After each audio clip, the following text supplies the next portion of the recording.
Now I request Sir to express his thoughts. Would you like to? If you can. Would you like to speak from here? No, it's okay. It's fine.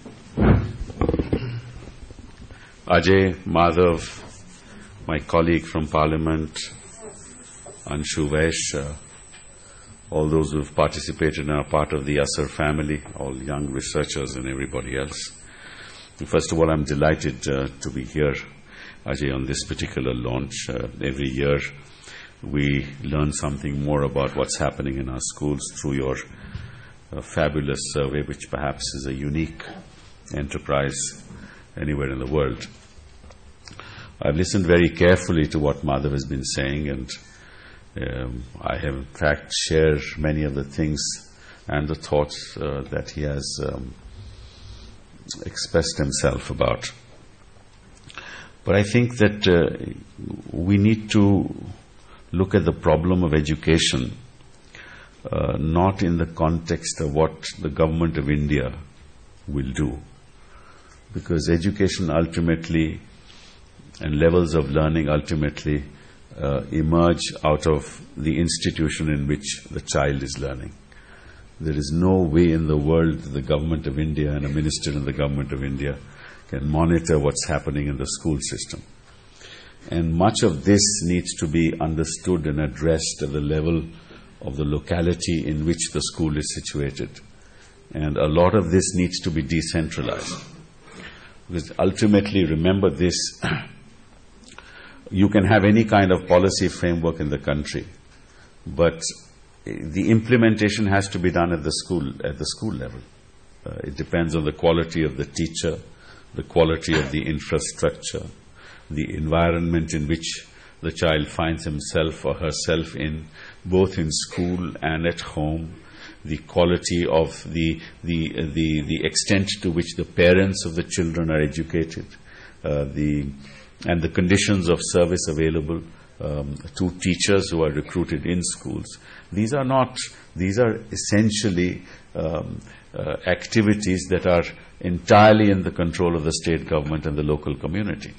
So I think if we have to address the issue of quality and outcomes, I think state governments have to get far more proactive in the field of education, and they should not be looking at the central government to provide solutions, because each state government has a different set of parameters and challenges that may differ from state to state, because in a complex country like ours, there is no one size jacket that fits all. So I think this really is the crucial problem. We have been, as you know, Madhav, moving away from the examination system. We've been talking about the CCE, the Comprehensive and Continuous Evaluation, that is part of the policy framework of the government of India. That's inbuilt into the RTE.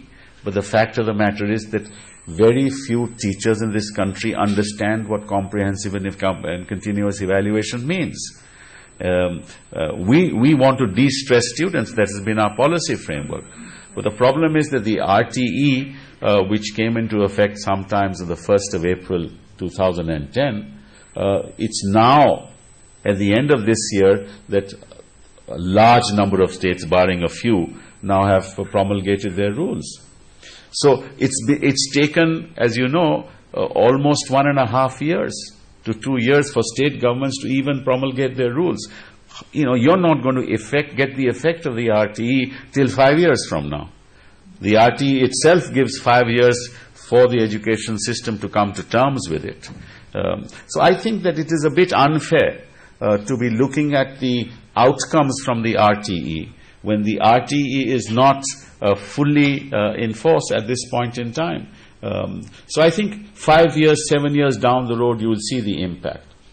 You are absolutely right. What we need to do is to look at outcomes. And where are the problems in this country? If your findings show that much of the south is much better. If you look at Karnataka, Tamil Nadu, Kerala, Andhra, those states are much better off now, and the population has stabilized there as well. But all of the demographic dividend that we're talking about is up in the north, whether it's Madhya Pradesh or it's Bihar or it's Uttar Pradesh, and that's where you have the worst indicator.